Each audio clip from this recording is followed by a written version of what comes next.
contas laranja, né? Isso é algo que, infelizmente, desde a década de 90, a gente vem acompanhando coisas assim. E somente agora, no dia 30 de abril de 2026, o Código Penal brasileiro ganhou uma nova tipificação que inclui no rol de crimes o ato de emprestar a própria conta bancária para a movimentação financeira ilícita aí de terceiros. Para falar sobre isso, a gente está recebendo o advogado criminalista Israel Vasconcelos. Demorou, mas talvez fosse para pegar muito exemplo, né? Para ter, assim, uma lei mais aprimorada, né, doutor? Porque são muitos os casos em que contas são usadas para, obviamente, transitar ali com dinheiro ilícito dentro do processo de investigação. Demorou, mas chegou. Vai mudar nesse momento, na sua avaliação, como especialista, advogado criminalista, alguma coisa no combate à corrupção? Muito bom dia. Bom dia, seja bem-vindo. Bom dia, Marcos. Bom dia, Thaís. Bom dia a todos os ouvintes. Perfeitamente, Marcos. Existia, no âmbito das investigações, da polícia, do próprio Poder Judiciário de modo geral, uma dificuldade muito grande de tipificar aquelas condutas de conta laranja. Nós, anteriormente a essa lei, nós utilizávamos a lei de lavagem de capitais, a lei de lavagem de dinheiro, e também a lei de organização criminosa. Então, havia uma certa dificuldade. Essa conduta de ceder conta para transitar dinheiro de natureza ilícita, em sua grande maioria, eram tipificados dessa forma, ou pela lei de lavagem de capitais, ou pela lei de organização criminosa, que na maioria das vezes não chegava a ocorrer uma punição. Por quê? Porque a pessoa que cedia a conta não praticava os verbos dos artigos da lei de organização criminosa, nem tampouco da lei de lavagem de capital. Então, dentro desse cenário, o Congresso Nacional, através do deputado Kataguiri, lá de São Paulo. Kim Kataguiri. Kim Kataguiri. Ah, legal. Ele propôs esse projeto, houve a discussão na Câmara e os deputados aprovaram essa lei que endurece não somente essa questão da cessão de conta laranja, mas todos os crimes patrimoniais. O furto, o roubo, receptação, todos eles tiveram uma modificação de endurecimento das penas. Então, deixa eu aprimorar aqui, doutor, para minha fala. Eu associei muita corrupção, mas a gente está falando no caso de São Paulo, que tem organizações criminosas, né, ligadas à questão do tráfico, não é, comércio ilegal de armas, que também usam. Então, é uma coisa bem mais ampla, na verdade. Sim, com certeza. Inclusive, eu atuo num caso onde uma pessoa cedeu a conta laranja e estava ocorrendo um furto, um roubo na cidade de São Paulo, com cárcere privado, e a pessoa emprestou sua conta para que transitasse o valor, na época, de R$10.000, e a pessoa iria ficar com o valor de R$1.000. Eita. Obviamente, foi anterior a essa lei, né? O processo está em andamento, mas a pessoa está sendo processada exatamente por essa conduta. Se fosse hoje, a pessoa já estaria enquadrado no artigo 171, como parágrafo parte da 2º, organização criminosa. O principal argumento nesses casos, se a pessoa não sabe, eu não sabia que a conta ia ser utilizada para crime, então, em tese, não há... Acho que esse era o principal argumento. É o principal argumento nesses casos, né? Perfeitamente. O tipo penal, ele é um tipo penal que a gente fala que é um crime de resultado e exige uma especial finalidade de agir. Então, eu tenho que saber que aquele empréstimo da minha conta está sendo utilizado para fins criminosos. No entanto, Thaís, no direito penal existe o que a gente chama de dolo eventual. Então, se você vai emprestar sua conta, não é proibido, você pode emprestar sua conta, desde que você tome as cautelas necessárias. Eventualmente, se você não tomar a cautela necessária, você terá grandes dores de cabeça, porque você vai estar envolvido em investigação criminal, pode haver bloqueio da sua conta bancária e outras medidas constritivas que não são muito bem-vindas. Tem que ficar configurado que a pessoa obteve privilégio, algum tipo de benefício? Não. O tipo penal em si, ele fala que o empréstimo da conta pode ser a título oneroso ou gratuito. Então, acontece muito das pessoas, por exemplo, vazamento de dados. E aí os golpistas pegam os dados da pessoa, cria a conta bancária e começa a transitar valores. Nesse caso, essa pessoa não vai ser enquadrada nesse tipo penal. Por quê? Certo. Porque ela sequer tem ciência que a conta existe.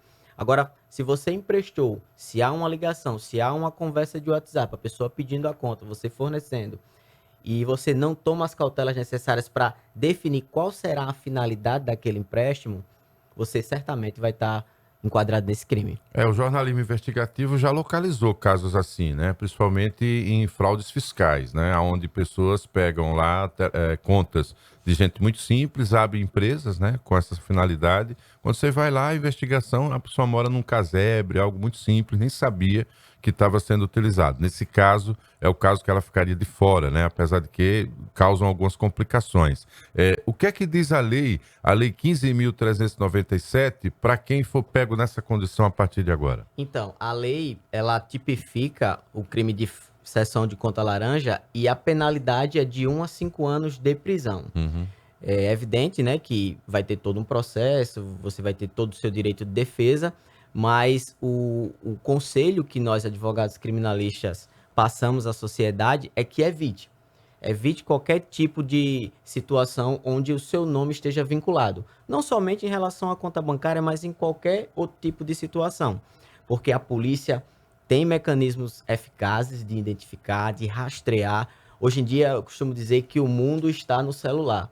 Então, se resguarde de todo tipo de situação para você conseguir provar, eventualmente, que aquele empréstimo não se deu para uma natureza criminosa. Por exemplo, acontece às vezes você está com alguma situação que você não tem acesso à sua conta bancária, mas você precisa do dinheiro. Você tem um parente e você pede para que ele faça uma transação em seu nome na conta dele. Se isso for rastreado, se isso tiver como comprovar, é evidente que não vai ter crime. Mas, por exemplo, se você empresta sua conta, até mesmo para um parente ou para um amigo, e começa a ocorrer diversas transações financeiras, valores que não normalmente passam pela sua conta, numa quantidade excessiva para pessoas diferentes, isso aí acende um alerta de que, eventualmente, você pode estar sendo enquadrado nesse tipo penal. Tem um perfil de pessoas que é mais aliciado para ser um laranja, ceder uma conta laranja, um desempregado, o cara ali que está numa situação mais difícil, os jovens, né, que não pensam muito em problema mais na frente. Já se tem esse retrato de quem já foi pego mais nessa condição? Então, Thaís, certamente. Eu trago até esse exemplo prático, onde eu estou atuando, que esse meu cliente estava em um grupo da internet onde ele buscava emprego, estava buscando trabalho. Então, o golpista estava nesse grupo e ofereceu para ele essa proposta de ganho fácil. Tu me empresta tua conta aí, eu vou passar 10 mil reais, que eu sou um empresário, estou com dificuldade no meu CNPJ aqui, houve um bloqueio, e passo 10 mil reais, você fica comigo, você passa 9 mil para outra conta que eu vou te indicar. Veja, olha a situação. Bololô, né? O meu cliente estava num grupo procurando emprego, ou seja, o golpista já sabia que ele estava numa situação financeira difícil, e aí ofereceu essa promessa de ganho fácil. É aí onde se classifica o crime de cessão de conta laranja. Então, assim, respondendo sua pergunta de maneira objetiva, os golpistas, eles são inteligentes nesse aspecto. Ele vai buscar sempre aquela pessoa que está num momento difícil, sempre aquela pessoa que tem um grau de instrução menor, para poder ludibriar e fazer com que a pessoa aceite. Normalmente, ele não vai fornecer a promessa de ganho fácil dizendo que é crime. Uhum. Ele vai dizer que é legal, que tá tudo certo, que ninguém vai saber, que é só uma vez, pronto. E às vezes, isso começa a acontecer com maior frequência. Reiterado às vezes, né? O senhor, no seu gesto humanitário, diz que tem pessoas que estão em situação financeira, mas tem o cara que também é do mal e já está num nível quer entrar no esquema, elevado. né? A lei, no princípio do direito, não retroage para prejudicar. Então, esse seu cliente não será alcançado por essa nova tipificação.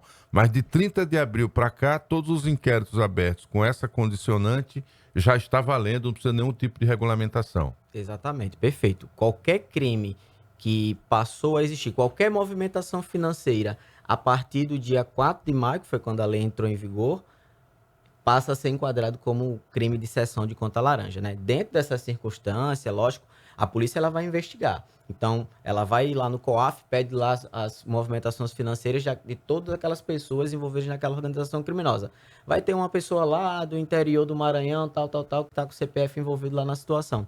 Então, essa pessoa vai ser inserida nesse inquérito policial, vai ser indiciado, pode haver o bloqueio bancário da conta dela, do CPF, pode haver, inclusive, pedido de prisão preventiva, porque normalmente, Marcos e Thaís, quando há investigações dessa natureza, não há somente um crime investigado. Então, sempre tem no bolo, que a gente chama organização criminosa, que é um crime, né? Lavagem de capitais, no caso agora, cessão de conta laranja, estelionato, furto mediante fraude. Então, quando a polícia desencandeia essas grandes operações, que são várias pessoas, normalmente são vários crimes. E a soma desses crimes, a penalidade admite a prisão preventiva. Certo. Então, normalmente, quando vem, a polícia já vem com mandado de prisão e de busca e apreensão. Com então, mais de uma tipificação. Com né? mais de uma tipificação, perfeitamente. E aí, no transcurso do processo, né, as defesas irão identificar quem cometeu qual tipo de crime. Doutor Israel, você acredita que com o endurecimento da lei agora, com essa lei agora, os golpes nesse sentido, envolvendo contas laranjas, vão reduzir?